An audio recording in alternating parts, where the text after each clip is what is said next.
فريق في الجنة وفريق في السعير صدق الله العظيم وصدق رسولنا الكريم যে মওলাই কারীম প্রচন্ড বন্যা বৃষ্টির মধ্যে আল্লাহ পাক আপনাকে আমাকে আবহাওয়াকে সুস্থ রেখে দামি এক মাজলিসে আসার বসার বলার শোনার তৌফিক আল্লাহ তাআলা দান করছেন। শুকরিয়াতান সবাই বলে আলহামদুলিল্লাহ। এই মাজলিস অনেক গুরুত্বপূর্ণ, অনেক দামি। আমি সব সময় জিকিরের মাজলিসকে ধোলাই কারখানা বলি। খুশি হন না? দুনিয়ার ধোলাই কারখানায় জামা কাপড় পরিষ্কার করা হয়, আর জিকিরের ধোলাই কারখানায় গুনাহ পরিষ্কার করা হয়। খুশি হন না? বুখারীর মধ্যে রওয়ায়াত আছে, এই মাজলিসকে কেন্দ্র করে আল্লাহ পাক ঘোষণা দেন, উশহিদুকুম আন্নী ক্বাদ গফারতু লাহুম। ফেরেশতারা সাক্ষী, তার গোটা মাজলিসের বান্দাদের গুনাহ সব মাফ করে দেন। সুবহানাল্লাহ।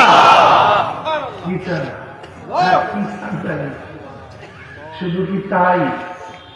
অন্য রওয়ায়াতের মধ্যে আসছে আল্লাহ পাক সমস্ত গুনাহকে নেকের দ্বারা পরিবর্তন করে দেবেন। মালিক কোন ইসলাম ইয়াসুল্লাহ তাআলা লা ইউজুনা বিযালিকা ইল্লা ওয়াজহাহু ইল্লা নাদাহু মুনাদিন মিনাস সামাই আন কুনু মাগফুরান লাকুম ক্বাদ বুদিলাস সাইয়্যাতুন হাসানাত। যখন যাকিরিন জিকিরের মাজলিস থাকে, একদল আহ্বানকারী ফেরেশতারা আসমান থেকে ডাক দিলে, যাকিরিন সুসংবাদ শোনো, আল্লাহ পাক তোমাদের গুনাহকে মাফ করে দেন। শুধু মাফ করতে তাই না, সমস্ত গুনাহকে আল্লাহ নেকের দ্বারা পরিবর্তন করে। সুবহানাল্লাহ। এই মাজলিস অনেক গুরুত্বপূর্ণ, দামি। এই যে একবার সুবহানাল্লাহ পড়ছেন, পড়ার সাথে সাথে আমার মনে হয় 1000 নেকি লেখা হয়ে গেছে, 1000 গুনাহ ঝরে গেছে।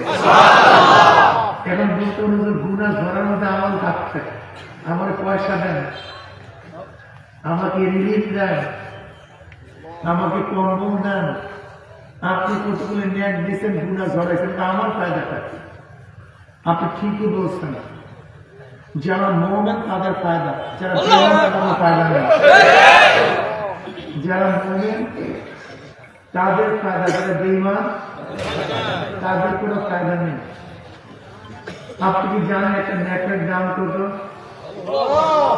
সাহাবাত রাসূলুল্লাহ একটা নেকের দাম কত? কয়টা?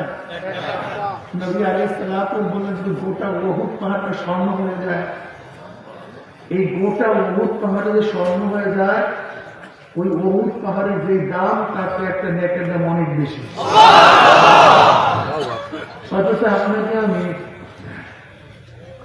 একবার সুবহানাল্লাহ পড়ার সাথে সাথে 1000 নেকির হাদিস শুনেছি, আপনার আগ্রহ পয়দা নেই, কারণ বিশ্বাস নেই।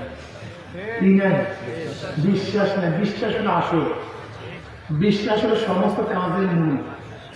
বিশ্বাস আছে, কাজ আছে। বিশ্বাস নাই, বিশ্বাস আছে, বিশ্বাস নাই। 500 ফিট উঁচু একটা গাছ, আপনাকে বললাম অত গাছের উপরে, আপনার বিশ্বাস হয় উঠতে পারবেন। যখন এই গাছের মাঝখানে যাবেন, যেমন কাপ থেকে তো পড়ে যাবেন, উঠতে পারবেন না, কারণ বিশ্বাস ছিল। নদী আপনি দেখছেন, পারবেন কি পারবেন না, আপনার বিশ্বাস ছিল পারবেন না।